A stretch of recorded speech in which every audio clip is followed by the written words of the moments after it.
की सांसद कैसे हो? भारत माता की। मैं अब आपके बीच से हटती हूं। बहुत समय से हजारों बहनें बिहार के कोने कोने से आकर, जिनका आपको इंतजार था, वो हमारी नेत्री, हमारी नेता, सड़क से संसद पर आवाज बुलंद करने वाली नेता, इस मंच पर मैं प्रियंका गांधी जी की तरफ का स्वागत करती हूं और मंच आप लोगों को सौंपती हूं। जय हिंद, जय भारत।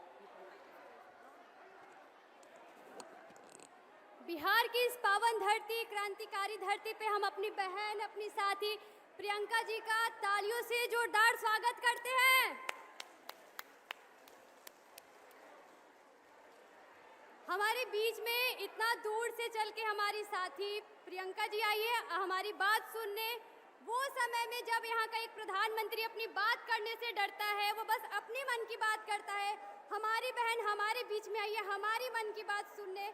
शायद इस लोकतंत्र की इससे ज़्यादा खूबसूरत तस्वीर आपको और कहीं देखने को नहीं मिलेगी। अक्सर ये होता है कि कोई नेता आता है तो नेता और जनता में एक बहुत बड़ा गैप होता है, लेकिन आप लोग यहाँ पे देखेंगे कि बहुत कम गैप रखा गया है ताकि जनता और नेता, ऐसा ना हो कि जनता 5 साल बाद गायब हो जाए, वो दिखाई ना दे।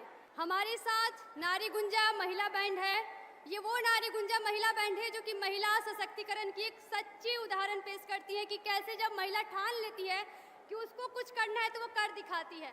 लाख पड़ोसियों की, घर की, पुरुषों की हर एक बंदिशों को तोड़ के जब वो बाहर निकलती है तो नारी गुंजा बैंड बनती है। हम इस नारी गुंजा बैंड के माध्यम से अपनी साथी, अपनी दीदी प्रियंका दीदी का बिहार की धरती पे स्वागत करना चाहते हैं, तो प्लीज़ आप लोग स्वागत करें।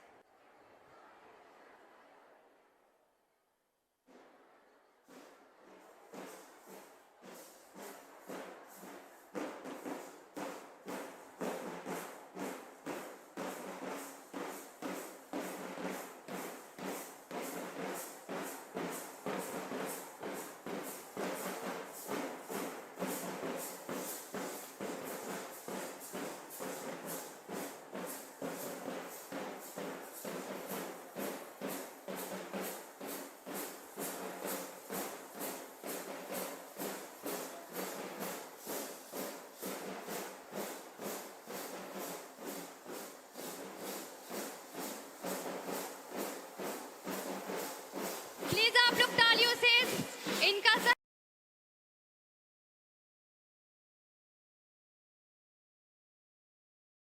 करेंगे, तालियां बजाते हुए नारी गुंजा बैंड का साथ दे।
वो आवाज़ थी उस हर एक चीज़ के खिलाफ जो महिलाओं को छोटा मानती है, महिलाओं को दोयम दर्जा का मानती है। वो ये सोचती कि महिलाएं कुछ नहीं कर पाएंगी। शायद कभी आपको समय मिले तो आप इन महिलाओं की कहानी जरूर समझिएगा कि वो यहाँ तक पहुँचने के लिए कितना संघर्ष की हैं। अब हम बात करेंगे महिलाओं के अलग अलग मुद्दे पे, बिहार के अलग अलग मुद्दे पे, कि कैसे महिलाओं को, किस तरीके से बिहार में महिलाओं को अलग अलग मुद्दे पे उनको अलग अलग तरीके से प्रताड़ित किया जा रहा है।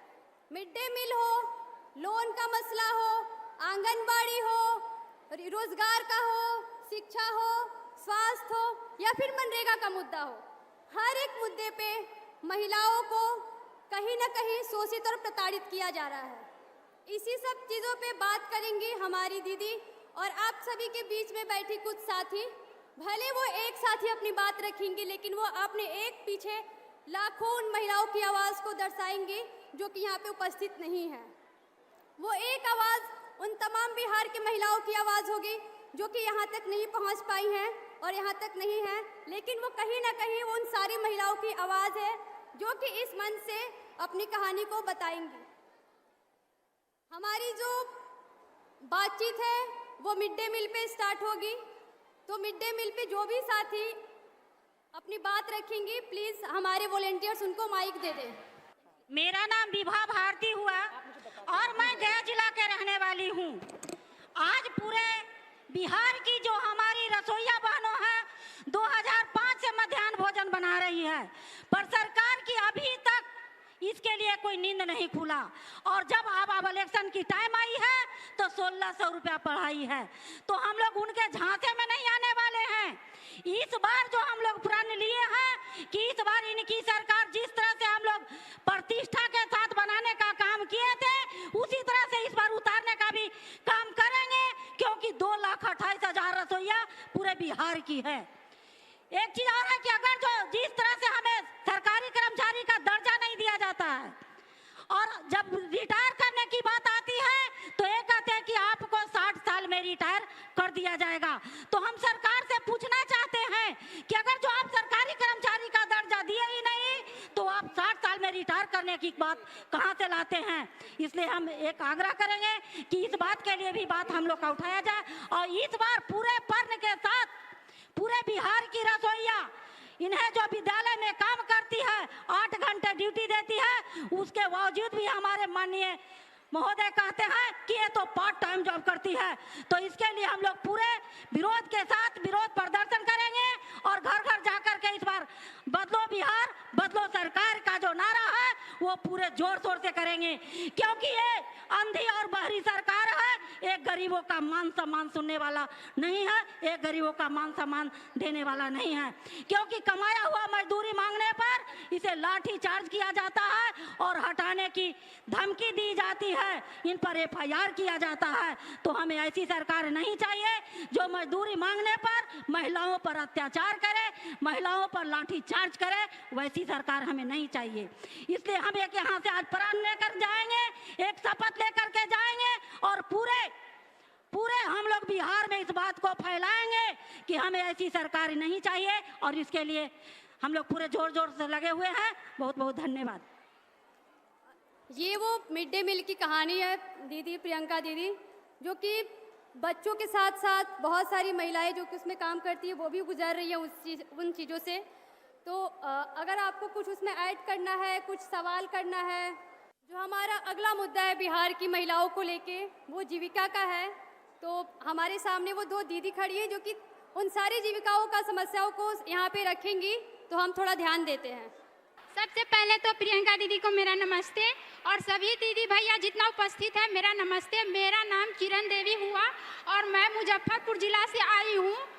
मेरा यही एक दर्द है जो कि हम लोग मशरूम के नाम पर हम लोगों को 10 दीदी का समूह बनाया और उसमें एक दीदी के नाम पर 3.5 लाख लोन पास करवा लिया और 2023 में ये काम शुरू होने वाला था। आज 2025 भी खत्म होने वाला है, लेकिन काम अधूरा करके वो भाग गया और हम लोग को बैंक से नोटिस आ रहा है।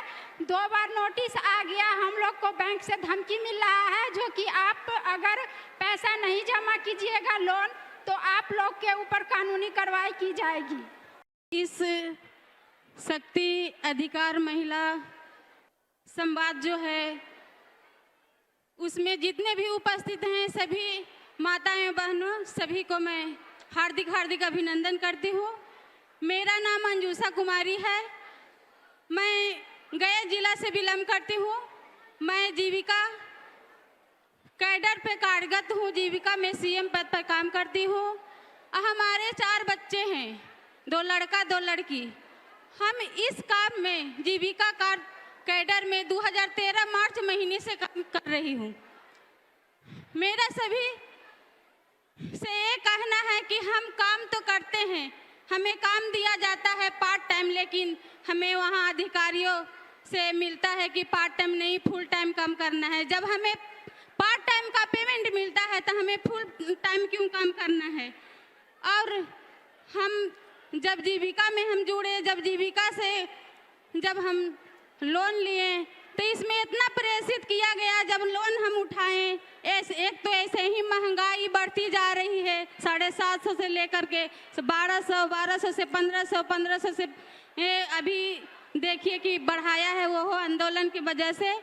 हमें यही कहना है कि हम जो अपने हक की मांग करते हैं तो हमें दबाया जाता है, हमें काम से मुक्ति का दिया जाता है। हम यही कहना चाहते हैं, हम संघर्ष किए 3 महीना के तो हमें पद मुक्त कर दिया गया। बताइए हमें क्या गुनाह करते हैं। यही ना कि हम अपने बच्चे के लिए, हक के लिए, उसको पोषण के लिए, स्वास्थ्य के लिए मांग करते हैं, अपना पेट पालन के लिए मांग करते हैं। तो हमें धमकी, ऐसी सरकार है, नीतीश सरकार है जो कहती है कि अपनी आवाज को उठाते हैं तो हम पद मुक्त कर देंगे, आपको नहीं रखेंगे। बताइए 2013 से हम काम कर रहे हैं, अब कहाँ पे जाएं। इसीलिए हम ऐसी सरकार को नहीं चाहते हैं। हमारी 2 बच्ची हम कैसे पढ़ाएंगे, कैसे उसको पालन पोषण करेंगे। हमारे 2 लड़के हैं। बताइए इतना महंगाई हो गया, हमको ऐसी सरकार नहीं चाहिए। हम ऐसी नीतीश और मोदी सरकार से उब गए। हम यही इंडिया गठबंधन सरकार से चाहते हैं कि यदि हमारी इंडिया गठबंधन सरकार आए तो हमें मांग को पूरी किया जाए। और हमें यही के साथ ये ऐलान करती हूँ कि बिहार बचाओ, महिला का अधिकार बचाओ। जय इंडिया गठबंधन, जय जी। बहुत बहुत धन्यवाद दीदी आपका। प्रियंका जी, ये जो दीदियों ने बताया अपनी जीविका की समस्या, ये किसी 1 या 2 दीदियों की प्रॉब्लम नहीं है। जीविका के नाम पे जो भी कैडर बनाए गए, हमें आशा है कि हमारी साथी जो हैं वो जीविका की समस्याओं को बखूबी समझी होंगी। जो हमारी नेक्स्ट साथी है वो अर्चना जी हैं, जो कि पलायन के मुद्दे पे बात करेंगी कि कैसे जब घर का पुरुष बाहर चला जाता है तो कमाने, तो घर में जो स्त्री होती है उसको किस तरह के अलग अलग समस्याओं का सामना करना पड़ता है। तो अर्चना जी। जी नमस्ते मैम। प्रियंका जी मैम, हम आपको अपनी बातों को रखने के लिए आए हैं। मेरा नाम अर्चना कुमारी हुआ और मैं सबसे बड़े बिहार के स्लम एरिया कमला नेहरू नगर से आती हूँ और मैं एक हाउस वाइफ हूँ। और मैं इस बात पे बात करना चाहती हूँ, आपसे अपनी बातों को रखना चाहती हूँ कि मेरे हस्बैंड बाहर जॉब करते हैं, बिहार से बाहर, और मैं क्या और मेरे हर फैमिली में सब बाहर जॉब करते हैं। बिहार में कोई रोजगार नहीं है, कोई काम नहीं है, कुछ बिजनेस नहीं है। अगर बिजनेस भी कोई करता है तो उसके लिए लोन वगैरह सब लेना पड़ता है। तो मैं चाहती हूँ कि हमारे रोजगार को, महिला हो या पुरुष हो, बिहार में रोजगार दिया जाए ताकि हम लोग अपना जीवन यापन कर सकते हैं। क्योंकि मैं सिंगल मदर हूँ, मेरे हस्बैंड जमशेदपुर में जॉब करते हैं और मैं अपने बच्चों को खुद ही पाल रही हूँ क्योंकि मेरे हस्बैंड है नहीं। तो मैं अपने बच्चे को स्कूल छोड़ना, घर से लेके सारा काम मैं खुद करती हूँ। और बिना हस्बैंड का एक महिला को, सिंगल मदर को अपने काम के लिए कितना संघर्ष करना पड़ता है ये मैं जान रही हूँ। और मेरे साथ सारी जो जिनके हस्बैंड हो, भाई हो, जिनके पापा हो, जिनको भी बाहर करते हैं, उनको खुद पता है कि उनको कितना प्रॉब्लम या कितना संघर्ष करना पड़ता है।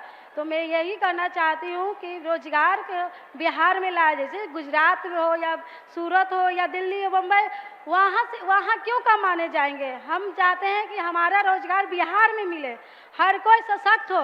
नारी सशक्तिकरण है तो हर कोई सशक्त हो, अपना काम अपना रोजगार हो। और अगर गरीब आदमी रोजगार लगाते हैं, ठेला लगाते हैं, तो उससे प्रशासन लोग आंगन ये नगर निगम है, ट्रांसपोर्ट के सब हटाते हैं, तोड़ते हैं। तो रोजगार के लिए आदमी कहाँ जाए, बाहर जाते हैं तो बिहारी कहकर लेती करके भगाते हैं, मारते हैं, पीटते हैं। सही ढंग से रोजगार भी नहीं देते हैं और सही ढंग से उनका मेहनताना भी नहीं देते हैं। तो इसीलिए मैं कहूँगी सर मैम कि मेरा हम लोग का रोजगार बिहार में दीजिए, ताकि हम लोग सिंगल मदर हैं, जो इतना हम लोग संघर्ष करते हैं, सुबह से लेकर रात तक बाहर जाते हैं, हर कुछ काम करते हैं, तो दूसरे पर डिपेंड ना होकर अपने आप को खुद से करें।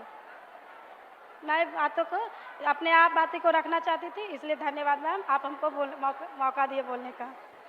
हमारे साथ सविता जी हैं जो कि अपनी बातों को रख रही हैं। तो सभी साथी, ये हम महिलाओं के ही मुद्दे पे बात हो रही है। गिने चुने बस यहाँ पे लोग खड़े हो रहे हैं, लेकिन वो हम सभी की बात हो रही है। वो हजारों महिलाएं जो यहाँ पे नहीं है, वो उनकी बात हो रही है। तो थोड़ा सा ध्यान देंगे। मेरा नाम सविता कुमारी, मैं दरभंगा जिला से आशा कार्यकर्ता हूँ, महासंघ गोप गुट की आशा संघ की जिला अध्यक्ष हूँ। मैं वही स्वास्थ्य कार्यकर्ता हूँ जो समाज को हाशिए समाज से दिन रात मेहनत करके सामुदायिक स्वास्थ्य कार्य से जोड़ने का काम की हूँ। हमारे 2 बच्चे हैं, एक बेटा और एक बेटी। मेरे दोनों बच्चे स्कूल जाते हैं। इस काम के तनाव में कभी कभी मेरे बच्चे भूखे स्कूल जाते हैं, मैं उनको टिफिन बना के नहीं दे पाती। दिन रात हमसे काम लिया जाता है। मेरे लिए कोई संडे कोई छुट्टी नहीं होता है। आधी रात को अगर फ़ोन आता है कि आपको ब्लॉक जाना है, तो हम अपने बच्चे को गोद से उतार कर प्रसव कराने ब्लॉक जाते हैं। कहा जाता है कि स्वास्थ्य विभाग की रीढ़ है आशा कार्यकर्ता। कोरोना ऐसे महामारी को आप सब में से कौन नहीं जानते होंगे, उसमें हमने अपने जान को जोखिम में डाल करके काम किया और सरकार अभी तक 1 रुपया हम लोग को नहीं दिए। परिवार में भी तनाव हो रहा है, आधी रात को घर से जा रहे हैं, एकदम से क्या बोले, इतना ही टॉर्चर किया जाता है। और जो काम हमारा नहीं है वो भी हम पर थोप दिया जाता है। जैसे कि अभी आयुष्मान कार्ड बनाना, वो भी काम हम लोगों से करवाया गया। जो आशा पढ़ी लिखी नहीं थी, वो अपने बेटे से, अपने बेटी से, मान लीजिए एक काम का एक तो आप 5-6 हज़ार रुपया महीना दे रहे हैं, और उसमें से 2 हज़ार तो प्रत्येक महीना मैम भाड़ा किराए में हम लोग को चल जाता है। मेरे पास बचता है वही 3-4 हज़ार रुपया। इस महंगाई के दौर में 3-4 हज़ार से मेरा परिवार चलेगा? 32 दिनों के हड़ताल के बाद 3 हज़ार रुपया मानदेय के रूप में सरकार से हमारा मांग था, और उन्होंने यह स्वीकार किया कि हम मानदेय शब्द करेंगे, और वो नहीं करके ये एनडीए की सरकार बहुत ही छलबाजी से, अभी इलेक्शन का टाइम आया है तो हम लोग को वो 3 हज़ार रुपया, 2500 का जगह 3 हज़ार रुपया, वो भी पारितोषिक शब्द करके, मानदेय करके नहीं। तो मैं निवेदन करती हूँ महागठबंधन की सरकार से, यदि आपकी सरकार हो तो हम आशा कार्यकर्ता को ये रात दिन जो भटकते हैं रास्ते पे, कहीं कोई सुरक्षा नहीं, कब मेरे साथ क्या हो जाए।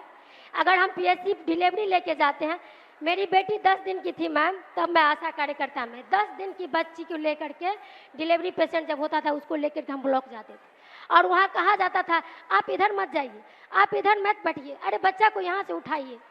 क्या दशा होती थी मेरी, मैं रो देती थी कि मैं क्या करने आई हूँ, स्वस्थ करने आई हूँ, खुद मरने आई हूँ इसमें। उस बच्चे को लेकर के मेरा यहाँ इलाज कराई, फिर भी अभी तक काम नहीं कर रहा। उस स्थिति में हमने काम किया, और ये सरकार अभी भी मानने को तैयार नहीं है कि पारितोषिक शब्द को बदलने की कृपा की जाए और मानदेय में बदलकर 10 हज़ार रुपया किया जाए, ताकि जीवन जीने लायक हम आशा को मानदेय मिले। यही हमारी प्रार्थना है। हम लोग एकदम नर्क में जीवन जी रहे हैं, और आपसे अपेक्षा करते हैं कि आप हमारी मांगों को आगे तक बढ़ाएंगे। यही कहकर मैं धन्यवाद सविता जी। यह आवाज़ आपकी थी, लेकिन आपके पीछे वो करोड़ों महिलाओं की वो बातें थी जो कि आपने सबके सामने रखा।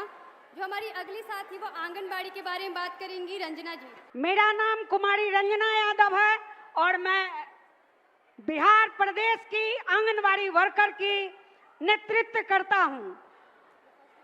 आज हर्षोल्लास के साथ बहुत खुशी हो रही है। बिहार की तमाम सेविका सहायिका के तरफ से क्रांतिकारी प्रियंका जी जो इंदिरा गांधी की पौत्री रही हैं, उनको क्रांतिकारी सलाम करती है, प्रणाम करती है, स्वागत करती है।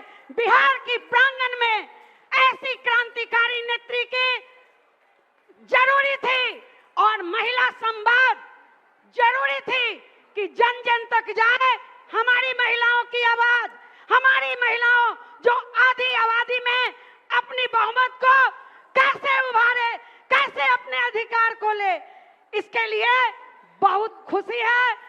इनको प्रणाम करती हूँ, हर्षोल्लास के साथ स्वागत करती हूँ। कहना है कि ये 50 वर्ष पूर्ण हो गया। ऐसी कोई भी देश के अंदर योजना नहीं है जो 50 वर्ष पूर्ण हुआ। ये इंदिरा गांधी जी का लाया हुआ योजना थी। इसके चलते आज मोदी जी आंगनवाड़ी सेविका सहायिका को देखना पसंद नहीं करते हैं। आज हमारी संख्या अगर 28 लाख नहीं होती तो हम बहनों को निकाल कर फेंक देते। ये मोदी जी का सोच है। जब हम लोग अपनी मांग को लोकतंत्र में प्रोटेस्ट करते हैं, मांगने आते हैं, तो हमको मानसिक प्रताड़ना किया जाता है, हमको हटा दिया जाता है और हमारे थाली में 2 वक्त की रोटी नहीं है। आंगनवाड़ी सेविका सहायिका के थाली में संतुलित भोजन नहीं है। कैसे वो अपने बच्चे और बेरोजगार पति के पत्नी होती हैं, कैसे उनका देखभाल करे, कैसे कुपोषण भगाए। ये योजना देश का कुपोषण भगाने के लिए लाया गया था। मेरा बेटा भी हार्ट पेशेंट है, हार्ट डिजीज से ग्रसित था, पर उसके इलाज के लिए मेरे पास पैसे नहीं थे। सारे समाज रिश्तेदार चंदे करके मेरे बेटे को इलाज कराए, तब मेरा बेटा का जान बचा।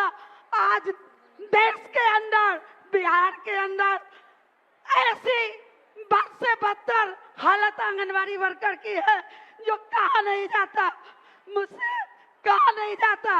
इस स्थिति में मैं प्रियंका गांधी जैसी क्रांतिकारी महिला नेत्री से उम्मीद रखती हूँ कि चाहे इनकी सरकार हो या मोदी जी की सरकार हो, ये 50 वर्ष पुरानी योजना को बदलने का प्रयास करे, यही उम्मीद और आग्रह लेकर के मैं आपके शरण में महिला संवाद के माध्यम से कहने आई हूँ। धन्यवाद। ये आवाज़ भले ही एक रंजना जी की थी, एक आंसू भले ही रंजना जी की थी जो हमें यहाँ पे दिख रही है। ना जाने ऐसी कितनी महिलाएं हैं जो कि रोज़ अपने जीवन में इस तरह की घटनाओं से, इस तरह की परिस्थितियों से गुजर रही है और यहाँ पे वो अपनी बातों को नहीं रख पा रही, उनकी बातों को कोई सुनने वाला नहीं है। लेकिन हमारे बीच हमारी नेता हमें सुनने आई हैं। जो हमारी अगली बातचीत होगी वो फर्स्ट टाइम वोटर पे होगी कि जो व्यक्ति, जो महिला, जो लड़कियां जो फर्स्ट टाइम वोट कर रही हैं वो किन मुद्दों को ध्यान में रख के वोट करेंगी और वो क्या उम्मीद करती है इस लोकतंत्र के पर्व से।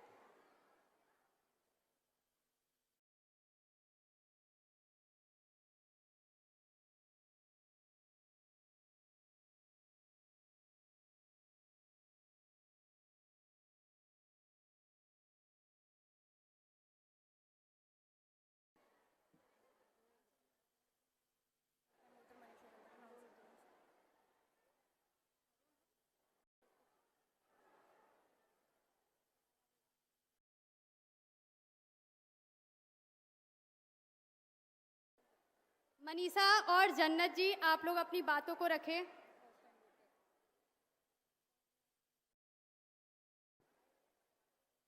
मेरा नाम जन्नत प्रवीण है। मैं फर्स्ट टाइम वोट डालने जा रही हूँ, इसलिए मैंने सोचा कि मैं अपने ऊपर कुछ बात बताऊं कि आजकल भी लड़की को कॉलेज में जाने में इतना डर लगता है, अनसेफ होता है कि मैं बता नहीं सकती। मैं खुद डरती हूँ, कॉलेज जाती हूँ अकेले नहीं जा पाती हूँ, फ्रेंड लोग के साथ जाती हूँ। इसलिए मैं चाहती हूँ कि थोड़ा मतलब लड़कियों के लिए सेफ्टी हो। आजकल बहुत ज़्यादा अनसेफ्टी हो चुका है लड़कियों के लिए, मैं यही बात रखना चाहती थी। मैं मनीषा कुमारी मुजफ्फरपुर जिला से बोल रही हूँ। मेरे मम्मी पापा फाइनेंस कंपनी से 2 लाख रुपया लिए थे मेरी पढ़ाई के लिए। मैं बिहार पुलिस की तैयारी कर रही हूँ और वो दोनों सुसाइड कर लिए, तो अभी पढ़ाई करने में दिक्कत हो रही है। बिहार पुलिस का तैयारी अभी नहीं हो पा रही है। Yes ma'am. हमारी जो अगली साथी हैं वो बबीता जी होंगी। ये बबीता जी, यहाँ पे बहुत सारी महिलाएं हैं, बहुत सारी महिलाओं ने अपनी अपनी बात को रखा।